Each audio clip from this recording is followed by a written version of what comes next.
Okay, good evening, students. A very good evening to all of you. So I think it's 4:08, and I'll start with the lecture. I'll be sharing my screen. If in case my voice is not audible or my screen is not audible, please let me know. And the topic that we're going to do today, this exactly on the same concept, I'm going to put a 5 marks question maybe in the I exam, and I hope you all know your I exams have been postponed by 1 week. I guess I think that information would have been given to you by a class teacher, but nevertheless, it's an important topic. And just let me share my screen. Yeah. I want you to have a look at this also. So this is if in case my voice is not clear, my video is not clear, please put a message in chat box. Okay. So this over here, as you can see, is the Moodle course of discrete structures and graph theory. I have put the notes for module number 1 and module number 2. So you can study from these notes. In the last lecture, we had done Warshall's algorithm. One numerical I had solved in the class. Second numerical, I had given you the hints so that you can cross-check your answer. And I really hope you are solving Warshall's algorithm, because it's going to come as it is in the I 5 marks question. Okay, that was one part. And I want you to have a look at this part of the Moodle course that says I1 practice questions assignment. This is module 1, very similar questions. You can, because now it's not like that, from next week you have I exams and you have to prepare for I, right? So do open this document, and there are question number 1. Question number 1 I have solved for you. So you can just look at the answer and note it down on the answer sheet. Question number 2, 3 you have to solve. Question number 4, I have given you a hint. Question number 5 and 6 you have to solve.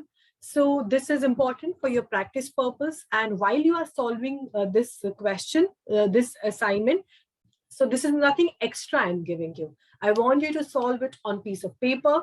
And while you are solving it, just try to solve it in a proper, nice handwriting, so that you can just submit as it is that document as an assignment also. So it's 2 in 1. Your practice is also happening and you're submitting as an assignment. So its due date is 5th of October, guys. 5th October is like next Tuesday. And I think that's really okay. Today is 30th of September. At least 1, 2, 3, 5 days is enough to finish 5 questions. So I won't be extending the deadline. You have marks for this assignment. Please do this. This is a practice assignment. And okay, and there is another thing. I have a good quiz that I have found actually on unit number 1. That was logic. Okay, it has 20 questions. And on the similar lines of the MCQ of those 20 questions, I will be putting questions in the I1 also. I want to know from all of you, what will be a good time for all of you to give that quiz. I don't want that to happen during the lecture hour. Tomorrow I have a lecture. I think it's at 12 in the afternoon.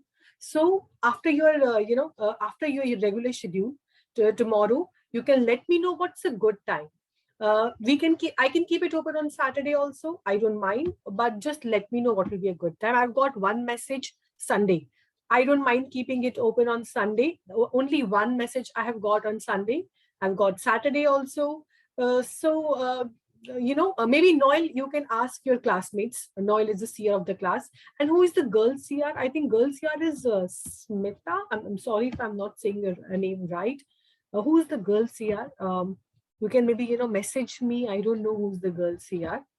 Simriti. Okay, Simriti, you and Noel together, you can find out from the class what day is good and what time. What time will be a common time when all of you can actually, you all, and I think 1 hour I'll be keeping this quiz open, only 1 hour. So let me know, like the majority of you, when would you like to keep me that quiz open? That quiz is not there to just, give you marks. That's not the purpose. I want you to have a look at the questions so that you can expect similar questions in I1. Okay. So by Noel and Smriti, after the lecture gets over, maybe, at 5, by 6 or 7, let me know today when should I open that quiz. Okay, great. So now I'll start with the lecture. Tomorrow we started with the concept, guys. I started with functions actually. If you all remember, we started with onto function, we started with one-to-one function, then there was bijective function, we studied what's a partial function, then there was this new concept. And guys, there is a possibility this meeting might end like in next, I think, 20 minutes. If in case it ends, you have to rejoin the link, and I'll have this lecture till 5 p.m. So I hope that that's clear to all of you. Okay, so this is a composition of function. If you all have noted down the definition part of this, I can go to the explanation part, because yesterday I had shown this slide and I had asked all of you to note it down. So just put a message in the chat box if all of you have noted down the definition part, then I'll move on to the explanation part.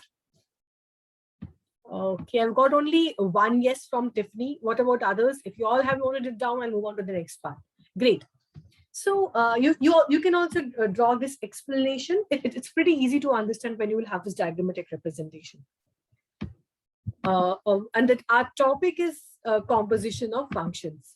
I got a message in chat box. Ma'am, can you tell me what is that star star?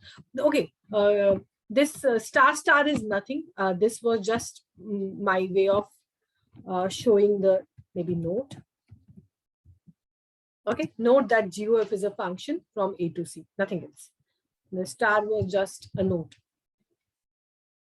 Okay, so moving on to the explanation part. Yeah.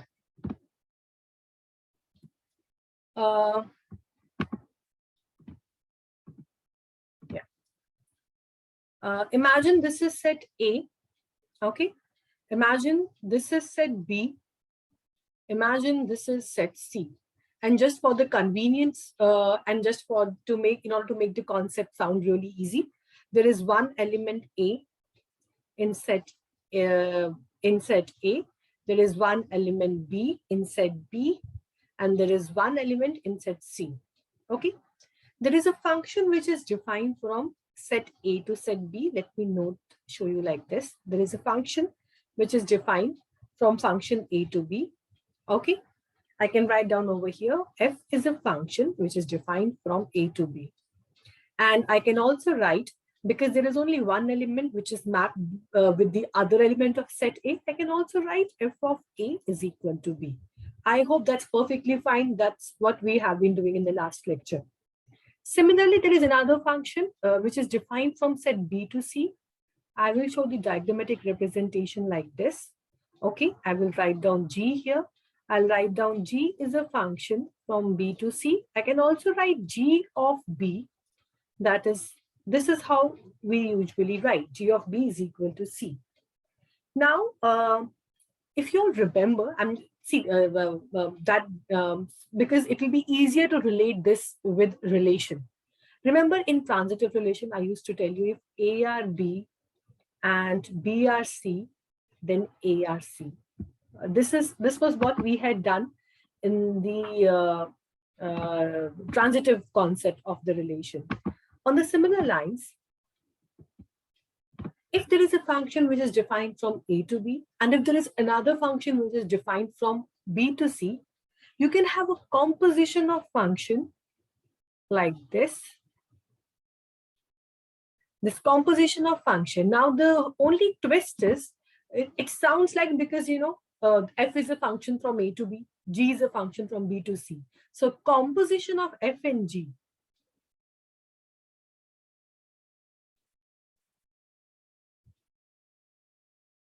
That is, you denote that composition as GOF. That's what you need to remember. You don't write FOG, you write GOF. Is a function which is defined from set A to set C. So you can actually, can you write that? Yeah. So you can actually write G of F of this element A, because it is from A, is equal to, we have set C, C. That is what it means. So as of now, only this much you need to know. Now we'll do some examples on the basis of this, and then it will be more clear. This is the diagrammatic representation. I would like you to note it down. And this becomes more clear when we do an example. As of now, note down the diagrammatic representation. A, B, and C are sets. And lowercase a, lowercase b, lowercase c are the elements present inside the set. And there is only one element I have kept in every set for the ease of making the diagram. If everyone is okay with this diagrammatic representation, you noted it down, let me know. I'll move on to the example part, the problem part. That is important. It's easy. And the good thing is it comes in the exams also mostly. So that's a good thing. I've got only one yes as of now from Alston. Madhvi has written yes. What about others? Should I move on to the problem part, guys? Bipin has written yes. Grizel has written yes. Great. So, good. Sanika has written yes. This is the question number 1. I would like all of you to note down the question. Little lengthy question. So quickly note it down. You have been given 4 sets. Set A, set B, set C, set D. You have been given 2 functions. F is a function from A to B. G is a function from B to C. You have been given mapping also. Note it down. Once you are done noting down the question, let me know. We'll start solving. I'll tell you what the question is actually.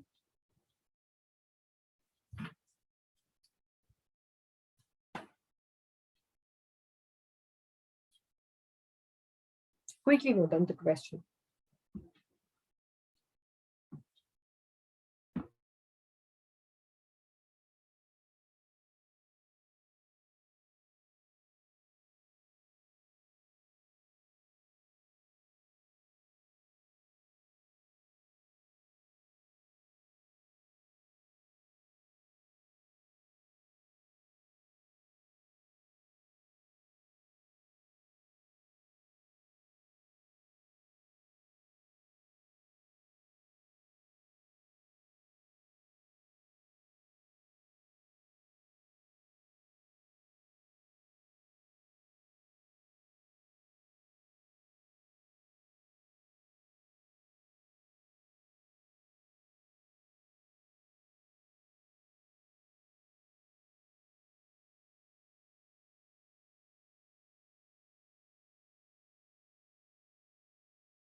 Has everyone noted down the question? If in case you have, write yes. If you want me to wait, I'll wait.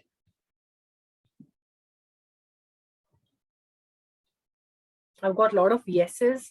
What about Ria? What about Nigel, Sahaya, Tushar, Lajos, Akshay, Rahul Srivastav, Ronak, Ansley?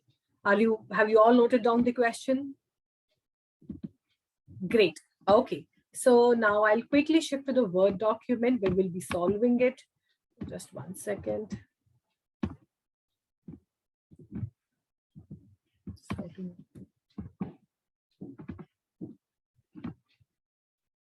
Okay. This is the question that you all have noted down. We have been given 4 sets. We have been given 1 function, 2nd function, and I think this 3rd function I had not written in the presentation slide. So we have 3 functions, f of A to B, g of B to C, h is also there, which is from C to D. Note down the h function also. There are 3 functions. And the first question is, we have been asked, determine g of f. If everyone has noted down this, then we'll start with the solution. This is the actual question. Okay, and this I have written for your clarity. So when if you all have written down the question, let me know. I'll start with the solution. H part is new. H you have not noted down.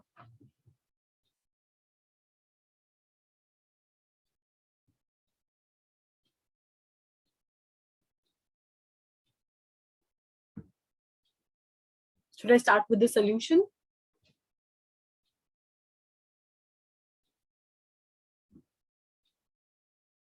I think I'll start with the solution.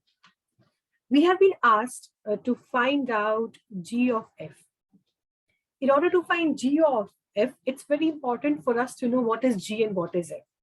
It's been given in the question, f is simply a function which is from A to B. and G is a function which is from B to C. So this G of F is nothing but a composition from F to G. Now, how do we calculate G of F? It's very obvious. G of F will be defined from A of C. So what we have to do is now we have to find out the elements in set A. That is, I'll write down like this. Just, for your clarity, I can write down.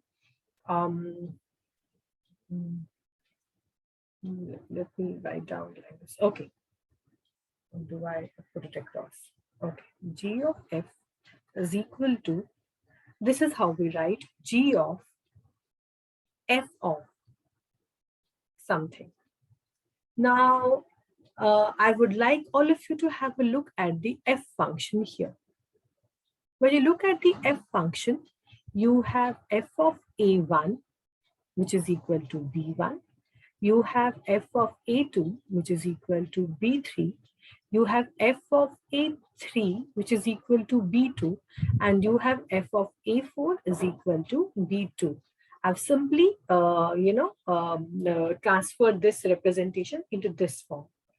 So G of F is nothing but G of F of something. This F of something can be only all the elements which are there present in the function F. So we have to calculate G of F of A1. We have to calculate G of F of, what's the second element? A2. We have to calculate G of F of A3. We have to also calculate G of F of A4. Now I'll wait over here. Let's first of all find out G of F of A1. This is how you read it. F of A1 is nothing, but we know from this function F of A1 is B1. So this becomes G of B1. We'll stop over here. We know there is another function which has been given to us, which is a G function. We can write down G function as G of B1 is equal to C1. G of B2 is equal to C3. G of B3 is equal to C3. And G of B4 is equal to C3. So G of B1 is what? G of B1 has been given in the question, that is equal to C1. So this was G of F of A1. Similarly, we have to find G of F of A2. F of A2 has been given to us, it's B3. We'll write G of B3. And hence G of B3 also we have, that is C3.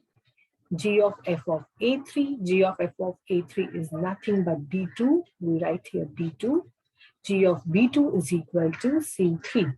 Similarly, we have been given G of F of A4. So this F of A4 is equal to B2 and G of B2 is equal to C3. So I'm just stopping here for a second. You all can see what I have done on the screen. If it's okay, then I'll move forward and I'll proceed.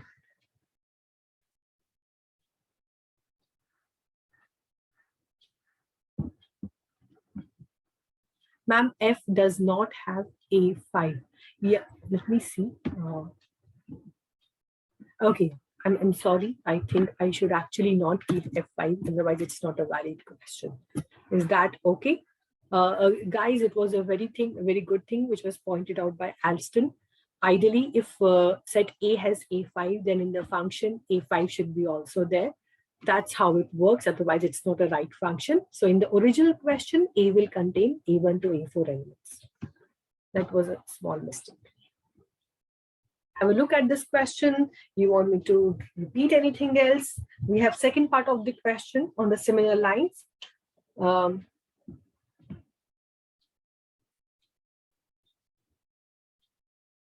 Is it okay? If you all have noted down, you've understood what I'm doing, then please put a yes in chat box.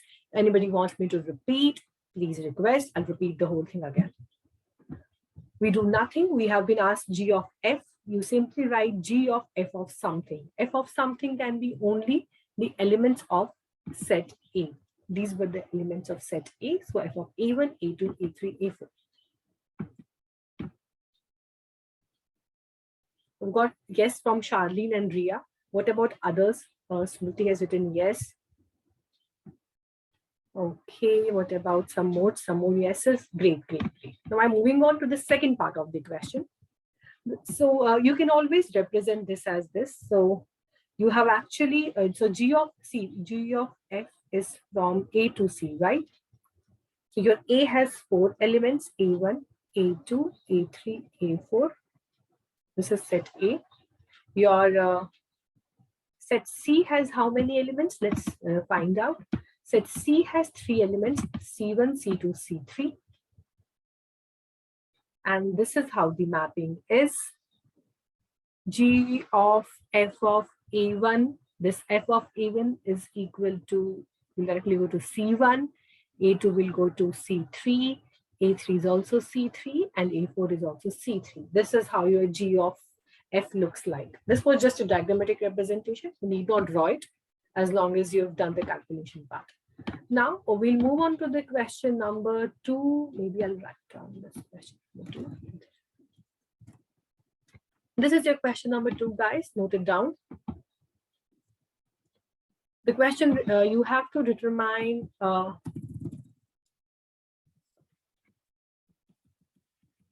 okay. You have to determine H of G of F and H of G. So you have to determine 2 things here, this and this. So we'll first determine H of G of F. So how do we do that? Let me see. Okay. Since GOF, just making sense out of it. See, if you have anything like GOF of whatever, no, you need to first always evaluate this part, because whenever this part reduces to something, whenever it gives you any answer like C1, B3 or 24, then only you will calculate G of 24. Just saying. Similarly, over here you have H of G of F. So the first thing that we need to do is I'll first write down H of this is equal to H of G of F of, and just scrolling up and seeing exactly in F. F is from A to B, and A has 4 elements, A1, A2, A3, A4. So this is going to be H of G of F of A1. Similarly, we're going to have H of G of F of A2. 1, 2, 3 brackets have opened. I'll close 3 brackets. Similarly, we'll have H of G of F of A3. I'll close down 3 brackets. I'll also have H of G of F of A4. So we actually have something like this. I'll first evaluate this part, then I will evaluate this part, and then I'll evaluate this part. So first I will evaluate F of A1. F of A1, as you can see in the question, I'm not scrolling up.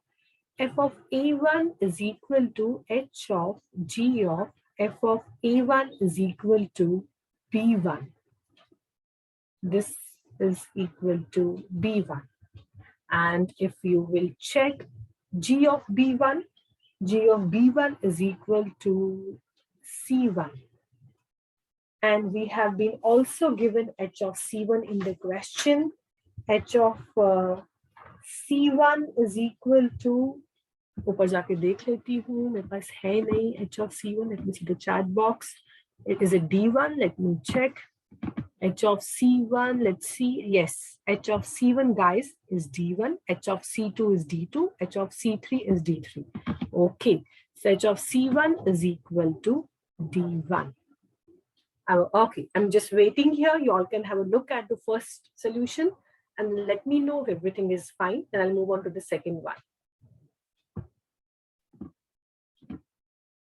Here also, first we evaluate this, then we will evaluate this. After that, the third part.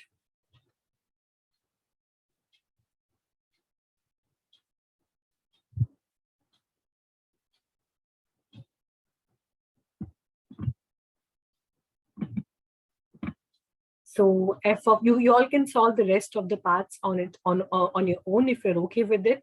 F of A2 is equal to B3.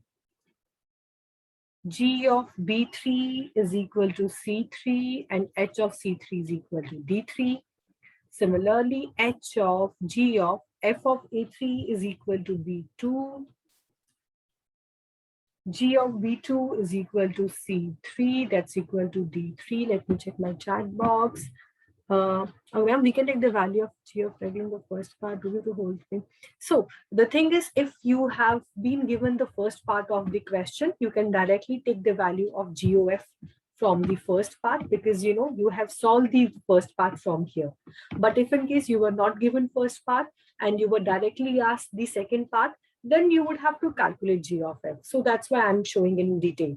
If you already have solved the first part, then you have already got G of F of A1 as C1. Then you need not write it again and again in detail. So yes, I don't mind if you have already calculated G of GOF. Okay. So this will be H of, I just wanted to show you where it's nested. How do you write it? F of A4 is equal to B2. G of B2 is equal to C3 and it's equal to D3. This is the solution of your question. You have found everything over here. And just nicely, for the sake of it, you can always write it like this. You can write down hence, excuse me, sorry, you can write down H of GOF of A1 is equal to D1, H of G of F of A2, let me see, मैं सही लिख रही हूँ. H is a function, let me see. I'm not sure about this. I'll write now, not write it down. Once I'm sure, then I'll show you this representation. Whether it will be from B1 or A1. Abhi ke liye just write down the solution like this.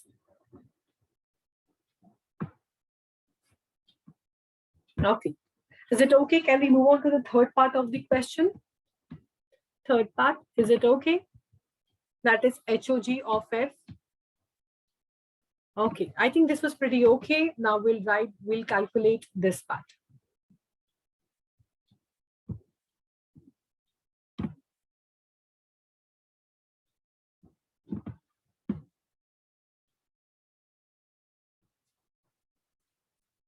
Now over here, it might seem like that because we have brackets over here, H of G, we need to calculate this first. Just telling you, if you have something like this, let's say you find out H of G something, you will get something like A1 of F of something.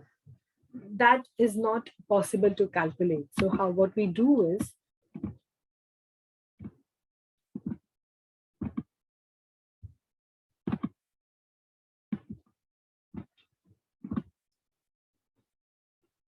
we no doubt keep this H of G together. But meanwhile, this needs to be evaluated. And F is a function over here where we have F of A1, F of A2, F of A3, and F of A4. So what we write is F of A1. This is what we need to calculate. We also need to calculate H of G, then F of B1.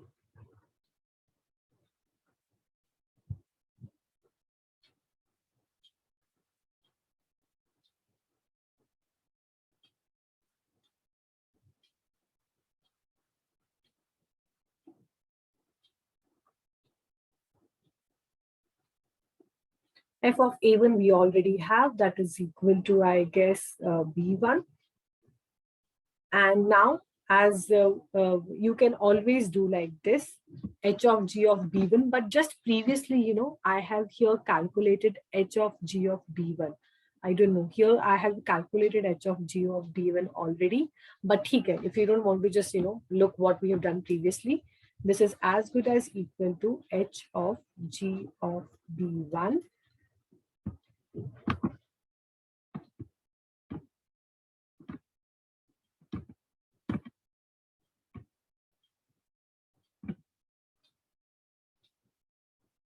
g of b1 is nothing but it's c1. It becomes h of c1. That is equal to, I guess, d1. This is h of g of f of b1. Yeah, f of b1 है ना, मैं कुछ उल्टा तो नहीं कर रही. Okay, so we have f of a1, f of a2, f of a3, f of a4. Hence, over here, I've done a small mistake. This won't be f of b1, this won't be b, this won't be b. They're all a's. This was a small mistake that I did. This is f of a1, this is f of, I think, a2. We have f of a3, and we have f of a4. So we have h of g of f of a2 is what? F of a2 is b3. This is equal to h of g of b3, and that is equal to d3. Similarly, this is equal to d3, and this is equal to d3. So h of g of f. And are they equal, h of g of f and h of f of g? I just want to see. Yeah, actually, if you will see, I just realized the calculation that we did over here, h of g of f, if you will see, and the calculation that we did over here, h of g of f, they are giving us the similar results. See, I just realized that right now. We get d1, d3, d3. And here also, we get d1, d3, d3. That's okay. This was just asked and we did it. If everyone is okay with it, I have another question for you. We will move on to the next question.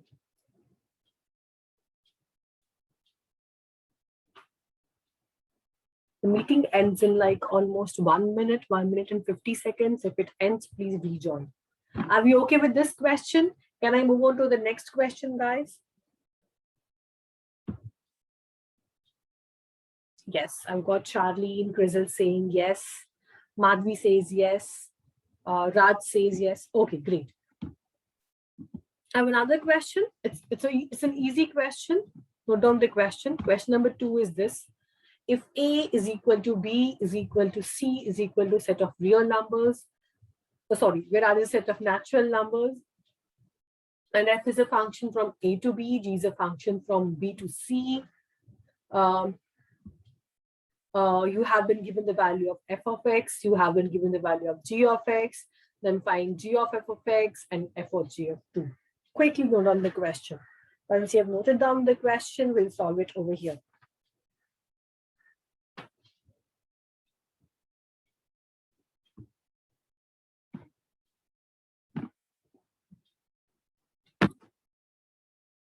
Some of you can try it on your own. It's not difficult as such. Almost the same concept that we did just now. So you can just try it on your own and then cross-check the answer, what I'm doing on the screen. To calculate two things, we have to calculate g of f of x, we have to calculate f of g of 2. Has everyone noted down the question? Yes.